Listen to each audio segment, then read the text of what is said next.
Senator Capito. Thank you, Mr. Chairman. Thank you all for being here, and to those who are rotating out, best wishes and a voice of gratitude. In terms of the state partnership program, since Senator Coons didn't include West Virginia, we have two partners, Peru and Qatar. So I was going to ask a question about that, and I might get back to that later, but General Hokanson, he's not even listening, but that's okay. The West Virginia National Guard has done the Ridge Runner Irregular Warfare training every year, which is a partnership with the Irregular Warfare Center and the Ridge Healer exercise, which focuses on austere medicine. So I'm proud of these programs and have supported them through the appropriations process. And there are 11 partner countries now from the European and Indo-Pacific theaters that are training in irregular warfare and prolonged field care.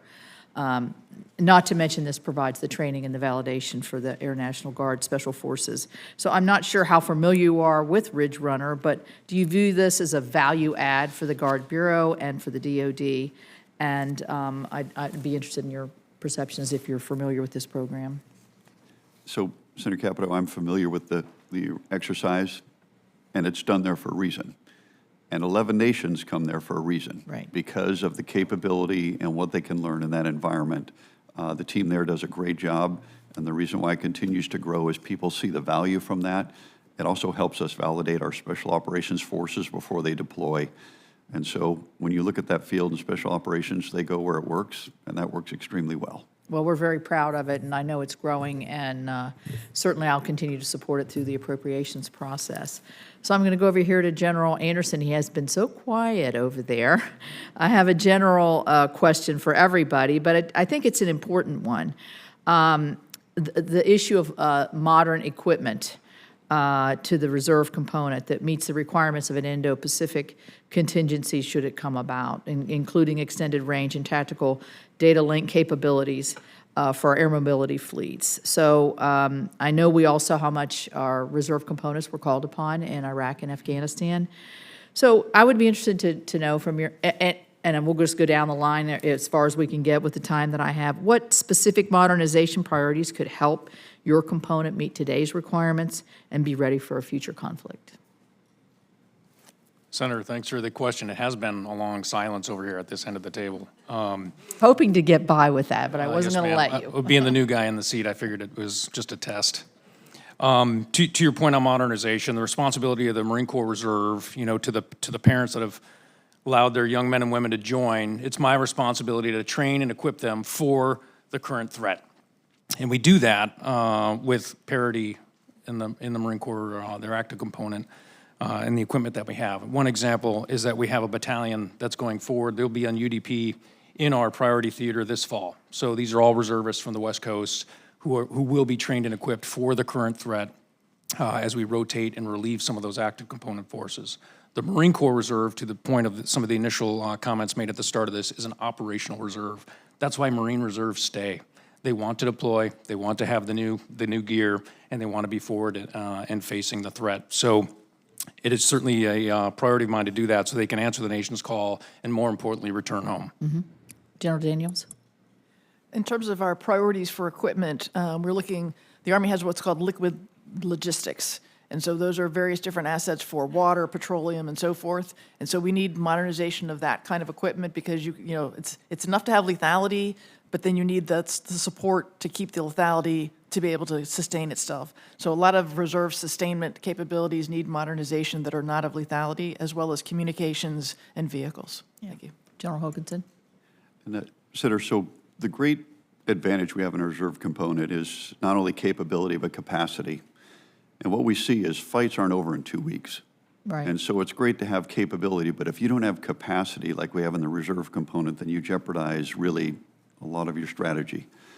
So when I look across the Air Guard specifically, as I mentioned before, it's our fighter aircraft. Those are the ones most urgent, followed closely by tankers and then C-130Js.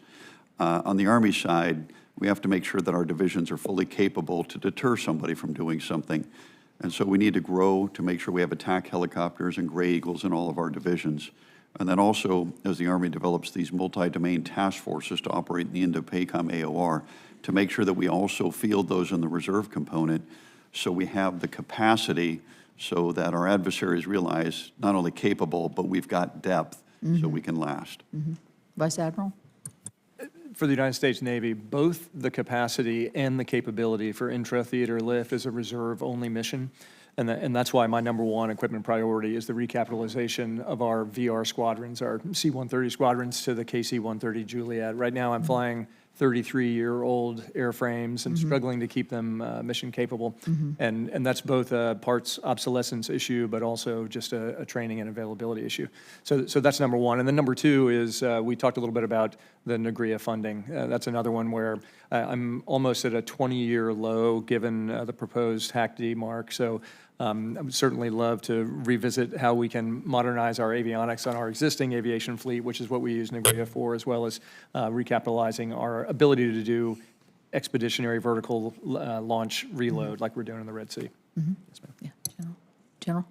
The, you know, what I've been talking about either in visits and to my superiors is we provide an Air Force Reserve access and affordable mass, which is rails for the fight at cost. So what we're doing with our NAGRIA dollars is ensuring that if we do have legacy aircraft, they are well tricked out legacy aircraft. So that includes tactical data link, as you mentioned, for not only our F-16s, but all of our heavy fleet. Large aircraft, infrared countermeasures, so we've got the ability for C-5s, C-17s to defend themselves. We're talking also about survivable radar and missile warning systems for the 135s out there, so they actually know if something's coming at them. And one of our most impressive is the AESA radar, which is the active electronically scanned array radar, one of the most advanced radars in the world that we're putting into our Block 30 F-16s, which make them more than formidable. Good.